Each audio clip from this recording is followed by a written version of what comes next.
Good afternoon, I'm Dr. Yasmin Magdi, and today we are going to continue online lectures for course auditing 2.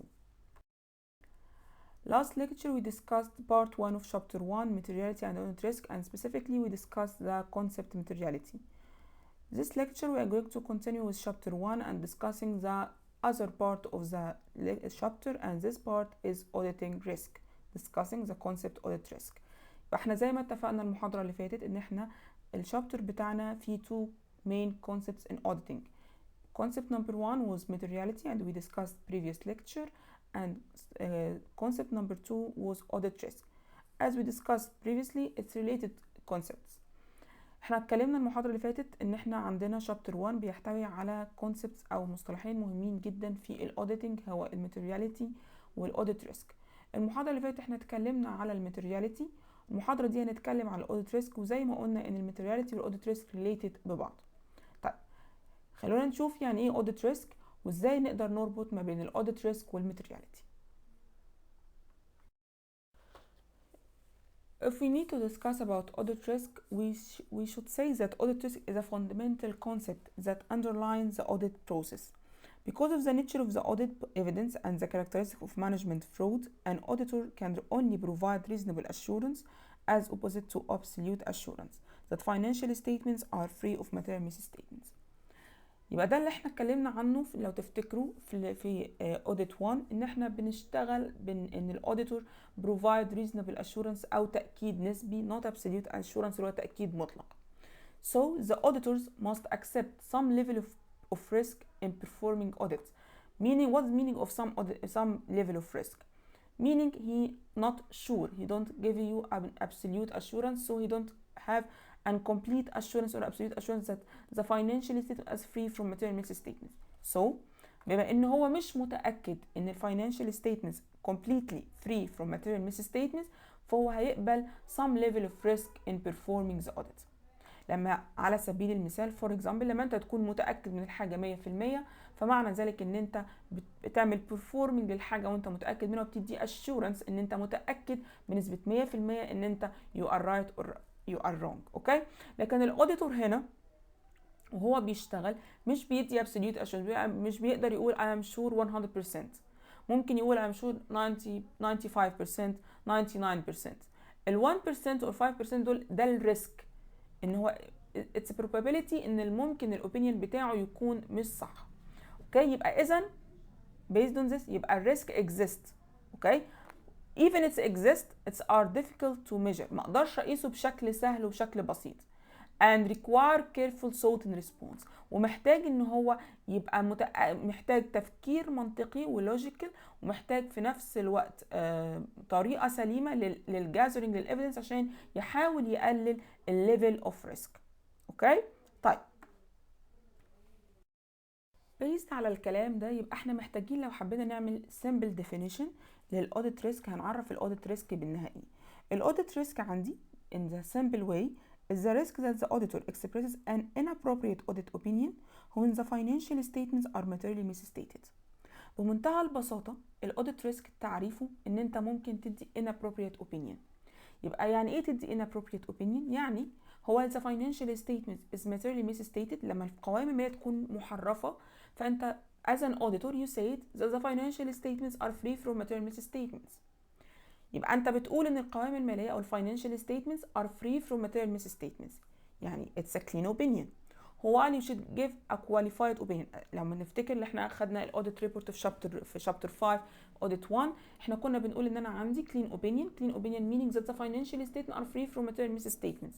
هو اللي انا عندي adverse opinion وعندي qualified opinion وعندي كمان disclaimer of opinion، ودول لما يكون ال financial statements are materially misstated or the financial statements number are materially misstated. اوكي، يبقى انا هنا الاوديت ريسك معناها ان الاوديتور give an appropriate or expresses an appropriate opinion، يعني بيدي clean opinion when the financial statements are materially misstated. يبقى materially misstated meaning he should give qualified opinion while he give unqualified opinion or clean opinion. اوكي، طيب يبقى اذا هنا based on this يبقى auditors need to understand the client business and making an assessment for business risk. عشان يدي appropriate opinion يبقى محتاج ان هو يفهم طبيعة شغل العميل ويفهم طبيعة المخاطر اللي بتواجه العميل. اوكي. طيب how auditor can measure financial how auditor can measure audit risk. الاوديتور ممكن يعمل او يقيس الاوديت ريسك عن طريق حاجة اسمها audit risk model. الاوديت ريسك موديل helps the auditor to identify the potential and likelihood of misstatements. الاوديت ريسك موديل اللي احنا هناخده في within seconds بيساعد الاوديتور ان هو يعرف احتمالية ووجود الميس ستيتمنتس في الفاينانشال ستيتمنتس. اوكي. طيب ايه الاوديت ريسك موديل ده او ايه شكل الاوديت ريسك موديل؟ ليتس سي. عشان نبدا نعرف ازاي الاوديتور بيحسب الاوديت ريسك، خلينا نتفق ان الاكسبتبل اوديت ريسك في الستاندردز the standard says that acceptable audit risk for the auditor shouldn't be more than 5%. 5% is the maximum of acceptable audit risk for the auditor. Okay, how are we going to calculate, how me as an auditor can calculate audit risk? Audit risk is equation from 3 components. There is 3 components of audit risk. First of all, material misstatements occurring in the financial statements, and this is we call inherent risk. Okay, some items are acceptable to be materially misstated more than other items. Okay, second part or second component of audit risk is internal control system.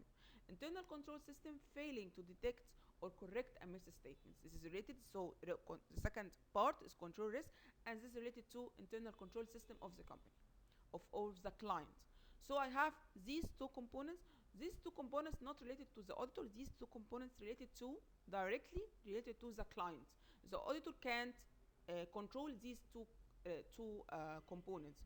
And these 2 components we say it as risk of material misstatements. We use it in one as audit risk of material misstatements. The third component is related to the auditor and his ability to detect the misstatement. So the third component of audit risk is detection risk, the auditor failing to detect misstatements. So audit risk equal probability of material misstatements multiply probability of internal control failure multiply probability of auditor failure. So probability of material misstatements, probability of internal control failure related to the client. The auditor can control these 2 components, but the third component, probability of auditor failure, is related to the auditor himself, and he can control it by increasing analytical procedures or substantive procedures as he like. Okay. يبقى احنا عندنا الاوديت ريسك بيتكون من 3 مكونات. المكون الاولاني اللي هو الماتيريال ميس ستيتمنتس، وده ليه علاقه بالانهيرنت ريسك، ان بعض الحسابات او بعض الاكونتس بتكون ليها قابليه اكتر ان يحصل فيها فرود اور ايرورز عن اكونتس ثانيه، وده باعتبار ان انا ما عنديش نظام افكتيف للرقابه الداخليه يقدر يراقب الموضوع ده. يبقى ده اول حاجه مرتبطه بالنيتشر اوف ذا اكونتس. second part او second component of audit risk هو مرتبط بالinternal control. الinternal control system fail to correct or detect misstatement. حصل عندها failing انها تقدر تعمل عمليه اكتشاف للاخطاء او misstatements او تصلح الاخطاء او misstatements في financial statements.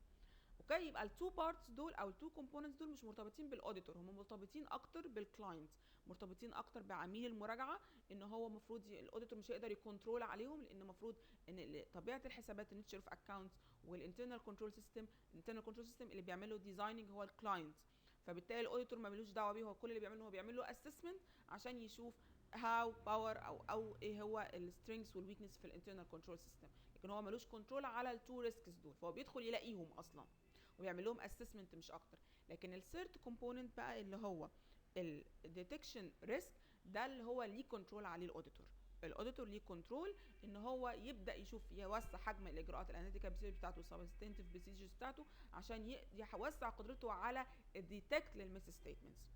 اوكي. يبقى الاوديت ريسك هم 3 probability ان في ماتيريال ميس ستيتمنتس ده بنسميها inherent risk، probability ان في internal control failure ودي بنسميها control risk، probability ان الاوديتور نفسه يتعمل له fail او يبقى failure او يحصل عمليه audit failure audit process failure، ودي بتبقى detection risk. اوكي. طيب يبقى هنا عندي الاوديت ريسك موديل بيساوي AR audit risk model meaning AR equal IR multiply CR multiply DR. AR meaning overall audit risk, and we said that overall audit risk standard said auditing standard said not more 5%. اوكي، يبقى المعايير قالت لك ان الاوفر اول اوديت ريسك او اللي هو خطر المراجعه النهائي ما يزيدش عن 5%. لو 5% refuse the service refuse this contract. لو اكتر من 5% انت هترفض التعاقد اللي ما بينك وما بين العميل، او ترفض البروسيس دي كلها، العمليه دي كلها. اوكي. الاي ار meaning inherent risk the risk that material misstatements that material error exists given no internal control. Already I have material exist. This is meaning I don't have internal control. Okay. CR control risk meaning the risk that material error goes undetected uncorrected by the firm's internal control. CR او control risk معناها ان الماتيريال ميس ستيتمنتس الموجوده في الفاينانشال ستيتمنتس ما اتصححتش وما تمش اكتشافها عن طريق نظام الرقابه الداخليه او الانترنال كنترول سيستم.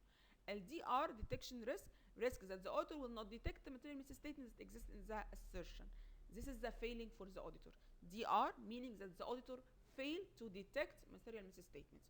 ال DR او detection risk معناها ان الاوديتور فشل في ان هو يكتشف الاخطاء الموجوده في القوائم الماليه او الاخطاء الجوهريه الماتيريال misstatements. يبقى الاوديت ريسك موديل AR equal IR multiply CR multiply DR. اوكي. الكيرنج here caring that get DR. ال IR and CR the auditor can't control, but he can control DR. So the problem here, the auditor must evaluate or make an assessment of DR, detection risk, and this is how we can use this model. So DR equal IR divided by IR multiply CR, and this we are going to see in the following slide.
Before we get to know how to calculate DR, let's discuss every component of the audit risk model.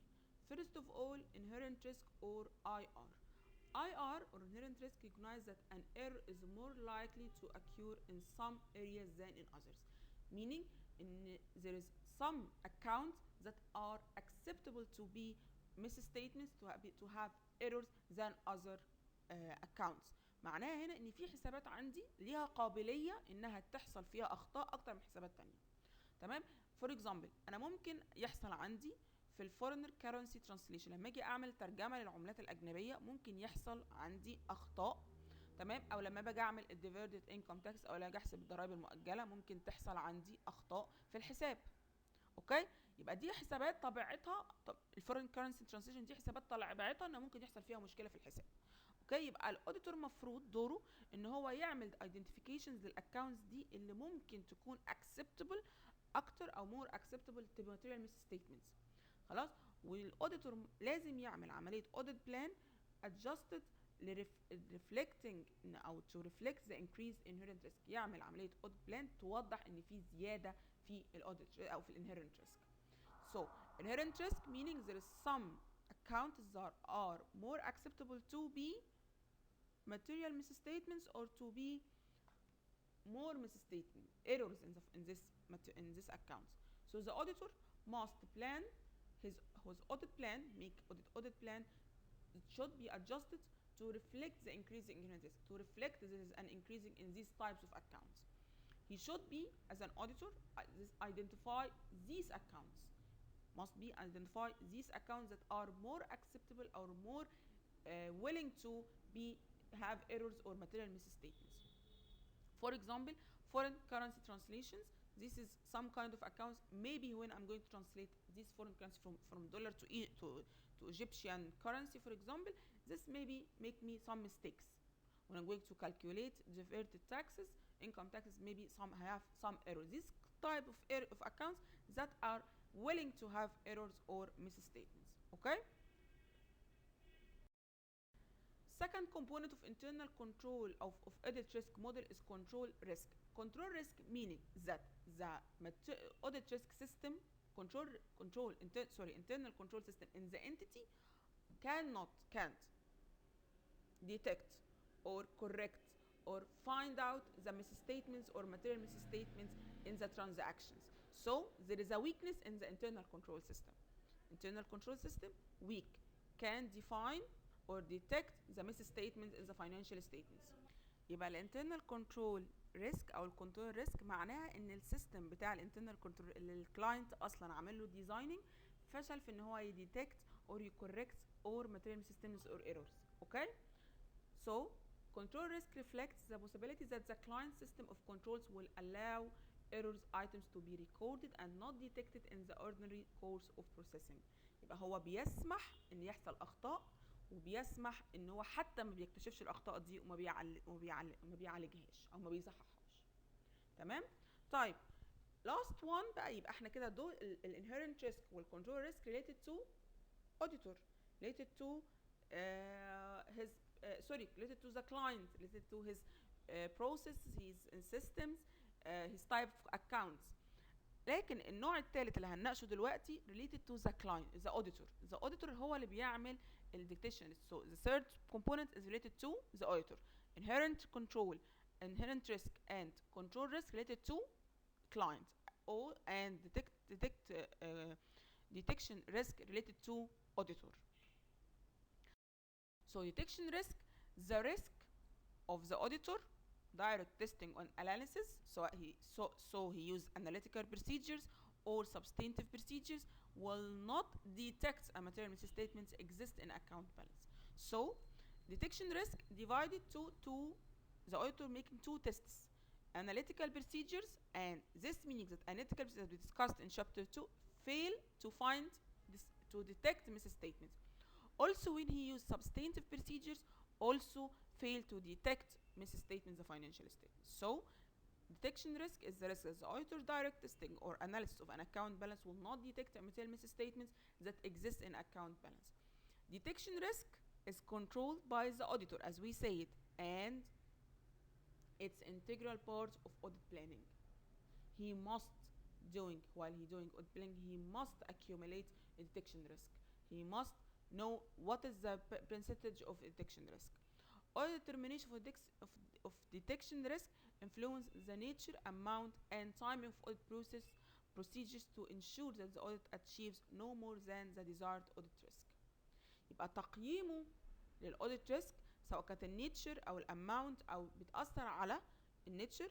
الايفالويشن اوف اوديت ريسك اوف ديتكشن ريسك evaluate or influence or impact direct impact on the nature, timing, amount of audit procedures.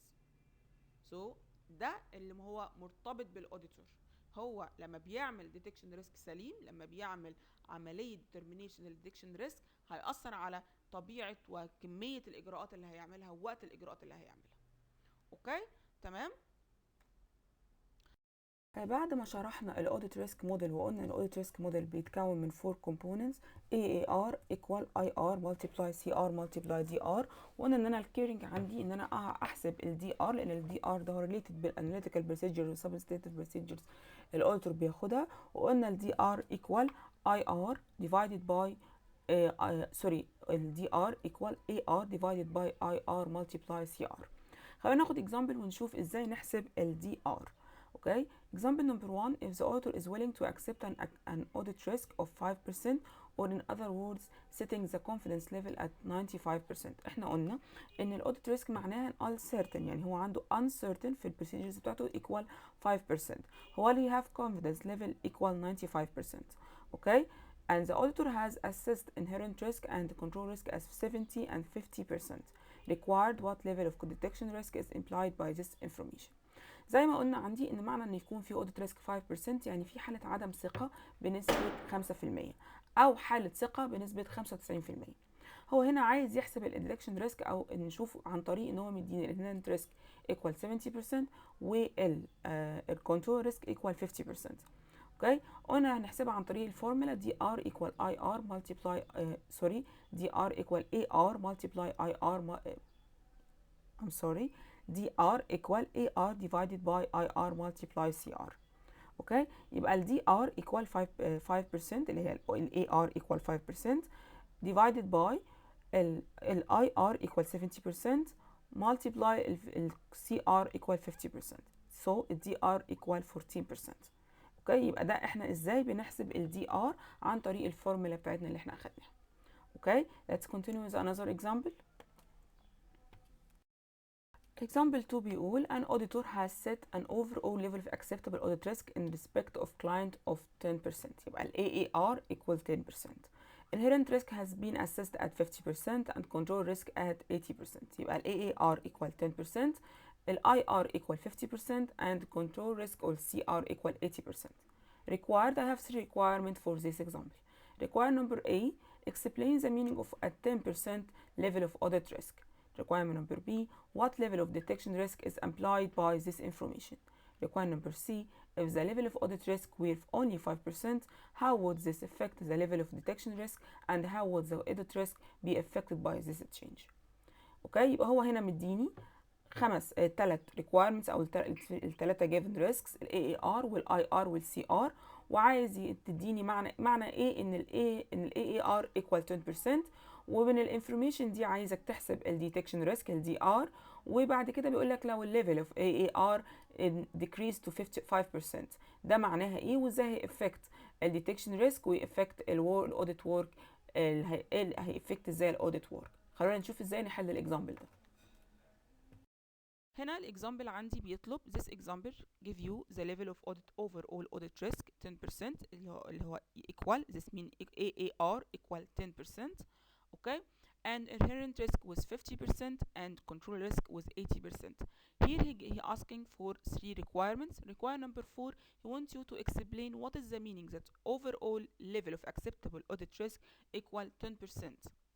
okay, as we said before, that meaning 10% level of risk, that means that the author is going to give 90%, he's certain that 90% his opinion is going to be correct, and 10% that his risk, that his opinion is going to be or will be incorrect.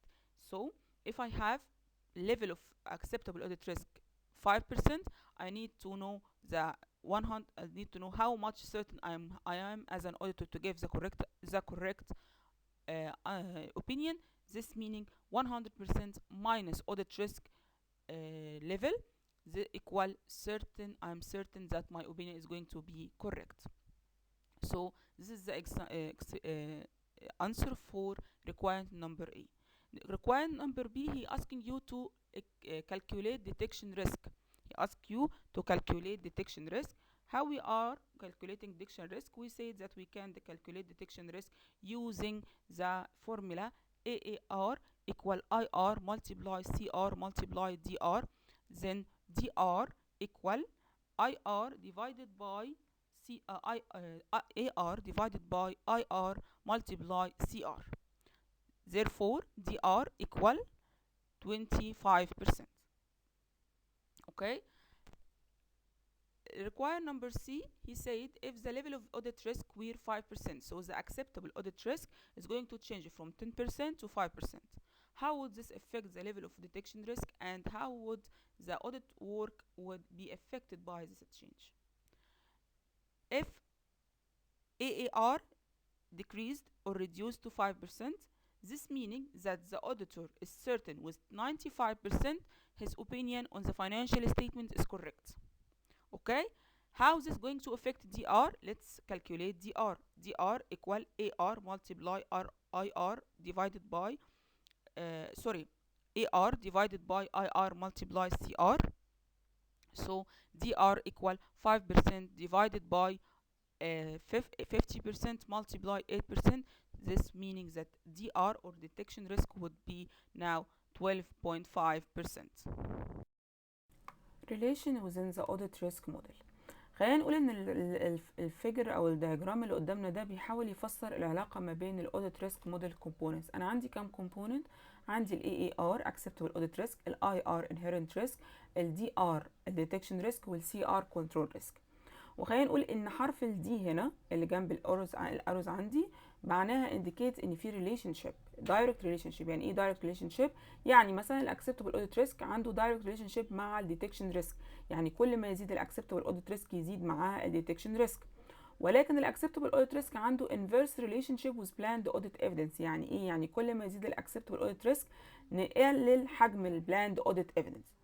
تمام. والانهيرنت ريسك ليه دايركت ريليشن شيب مع البلان ديتكشن ريسك، والبلان ديتكشن ريسك الانهيرنت ريسك عنده اندايركت ريليشن مع البلاند اوديت ايفيدنس، والبلان ديتكشن ريسك عنده انفيرس ريليشن شيب مع الاسيست انهيرنت ريسك ومع البلان ديتكشن ريسك او بلاند اوديت ايفيدنس. اوكي. والكنترول ايفيدنس او الكنترول ريسك عنده دايركت ريليشن شيب مع الاوديت ريسك الاي اي ار.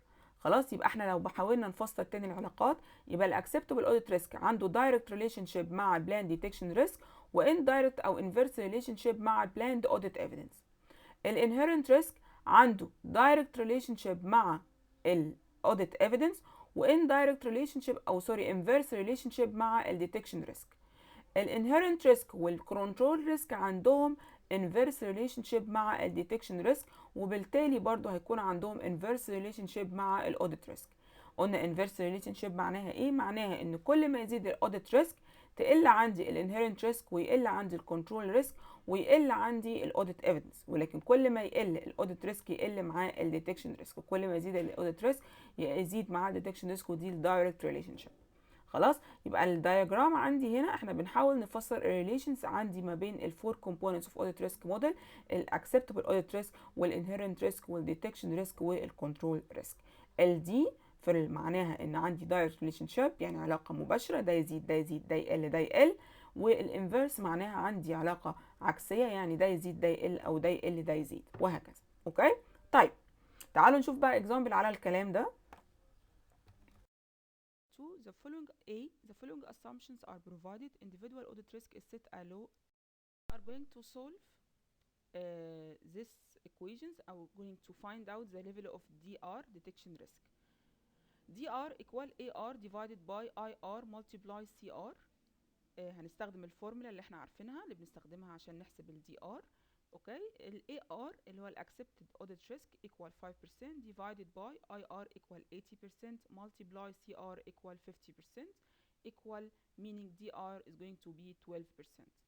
So external auditor will plan on a lower detection risk and will have to increase the scope of audit procedures to achieve this lower risk. يبقى عشان يقدر الاوديتور يوصل للمستوى ده من الاوديت ريسك يبقى المفروض يعمل increasing للسكوب و increasing للبروسيجرز اللي بيعملها و accumulating more evidence. So the auditor to achieve this level of DR or detection risk, you have to expand the procedures, the scope to achieve this lower risk. Let's find out if the inherent risk decreased, and CR decreased. So IR decreased was from 80% to 70%. Control risk decreased from 50% to 20%. What is the level of detection risk? Okay, So detection risk is going to be audit risk divided by inherent risk multiplied control risk. So audit risk is still at 5% divided by 70% multiply 20%. So detection risk is going to be, the level detection risk is going to be 36%. This indicates that the external auditor will plan on a higher detection risk and can decrease the scope of audit procedures to achieve this higher risk. يبقى هنا الديتكشن ريسك عندي هيزيد، فالاوديتور هيعمل decreasing بما ان في there is an inverse relationship between DR and evidence. So the auditor is going to be decreasing the scope of procedures to achieve this higher risk.